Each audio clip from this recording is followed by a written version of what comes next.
There's three reasons I enjoy talking cricket to Simon Doull. First, he's got a very strong point of view on most things and he's willing to contest it and fight till the end to justify his point of view, which is always great fun. Simon's very sharp as well, so if there's a new law that's come out, or if there's a new event, he's always searching to see if it's appropriate or no, or if there's a loophole somewhere, and inevitably he'll come up with a loophole you hadn't thought of. And third, he's very contemporary. He doesn't live in the past and say, you know what, those were the glory days. Actually, there's a fourth, Simon. I've always come away richer in my conversations with you about cricket. So I've got a slightly selfish reason for just sitting here on a lovely afternoon chatting cricket with Simon. You ready with your views? Yeah, absolutely. I think there's some interesting times in cricket at the moment, isn't there? And there's plenty to talk about, which is always, I guess, sometimes it's good in our game, sometimes it's not so good when there's certain things to talk about. But yeah, I think there's some interesting times ahead. We'll talk about the good and not the bad, because I know what Simon's referring to anyway when he talks about the bad. The big thing that's gathered everybody's attention is this desperate attempt to provide context to Test cricket. And to have 6 tours over a period of 2 months or 2 years and then have a World Test Championship final, do you think it can fly?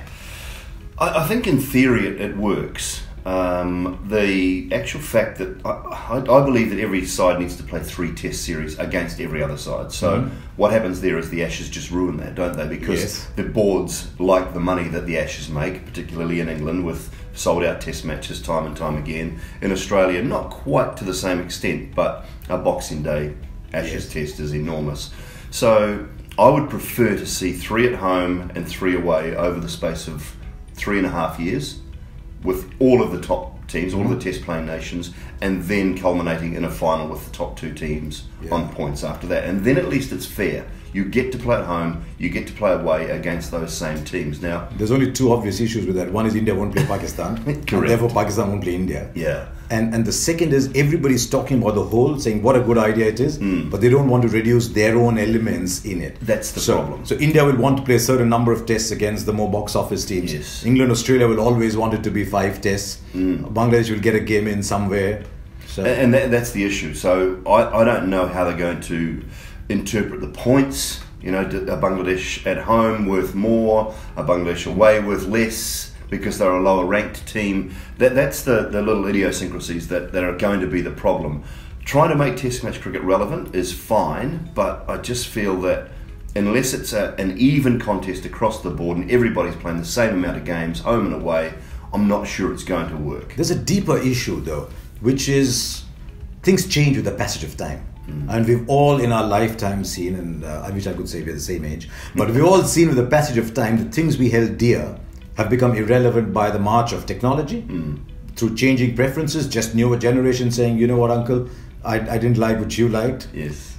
Is Test cricket still relevant to a younger audience, do you think? I mean, you love Test cricket, I love Test cricket, but are we a minority? I think we are. In certain areas. I've got a 13-year-old son who loves Test cricket. He loves watching Test cricket. He absolutely loves it. Indoctrinated by his father. Perhaps. Yes. Perhaps. Maybe it's because he started to go to sleep when I was doing Test matches in India and he was back at home and he couldn't sleep. But he does. He loves watching it. He loves 2020 as well. He loves playing the game. So there will always be those who are perhaps following in their fathers or their uncles' footsteps who love watching Test match cricket. But why can't they enjoy all 3 games? Why can't young generation enjoy going along to T20 cricket and then catch a glimpse of a Test match on television? Because they're not going to the grounds, it doesn't mean they're not watching Test match cricket. And lives are so much busier now than they were 25, 30 years ago. So, I mean, viewing numbers are not necessarily on television less watching Test match cricket. It's just at the ground, so it looks a little bit worse, perhaps. I don't see an issue with Test match cricket. I think it will survive. I think it'll be fine. I think the numbers in India are significantly down, and fewer people are coming and watching.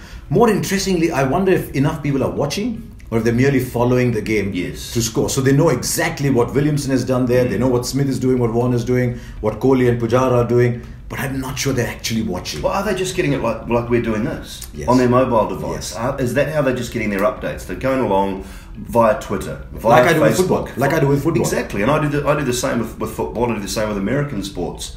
Just keep an eye on the certain websites and just click on and have a look. So maybe the young generation are getting their cricket fix in small doses that way. So why aren't the networks and why aren't the bigger people at play, they're just pushing that? And that's, I think, where we're going with the young generation. They're tech savvy. I mean, I hate the computer, but my son can tell me everything about my phone, everything about how to do something with the computer. So that's how he will get his fix of cricket, and we should be pushing them now and encouraging that as well, I think.